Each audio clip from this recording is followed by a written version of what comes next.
Well, howdy there, Internet people. It's Belle again. So today, we're going to talk about North Carolina and drastic changes to the shape of the 2024 race. North Carolina has emerged as a state that might prove critical to the outcome of the presidential race. While both presidential campaigns have been making moves to win the state, it's the governor's race that might end up playing a more defining factor in which way the state swings.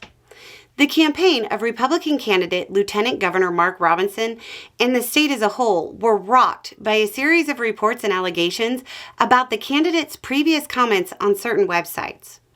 The campaign has described the reporting as fiction. The comments, which are being widely reported on, have a lot of shock value. I don't think we really need to go into them in detail, but let's just say if you're a candidate that has openly embraced anti-LGBTQIA plus rhetoric, the comments about how exciting trans women are might be bad for your campaign. If you're somebody who Trump described by saying, quote, "I told that to Mark. I said, I think you're better than Martin Luther King. I think you are Martin Luther King times 2.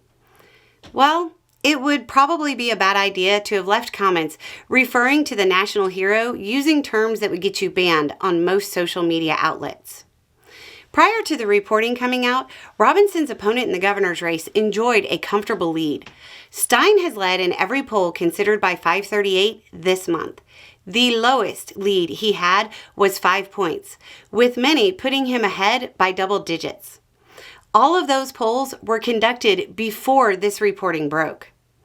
The recent reporting, combined with Robinson's extreme views on reproductive rights, are going to cause major issues for the Republican Party as a whole.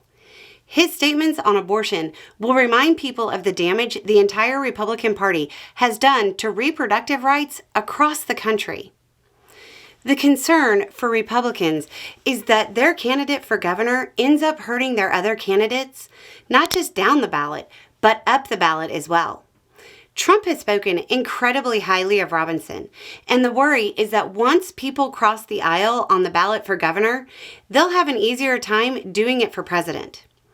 At Trump's recent event in the state, Robinson wasn't there. I would guess that it won't be long before Trump says he barely knew the guy. Currently, the 538 polling average for the presidential election shows North Carolina as a toss-up, with the average flipping back and forth between Trump and Harris being fractions of a point ahead. However, once again, the polling was done before the reporting broke. Cook Political Report has moved the state's governor's race to a likely Democratic Party win. My personal take on this is that it isn't a question of whether or not Robinson will drag down other Republican candidates, but by how much. Presidential candidates, and especially Trump, often rely on state and local candidates to drive voter turnout. With Robinson's troubles, it might be hard for him to turn out the vote.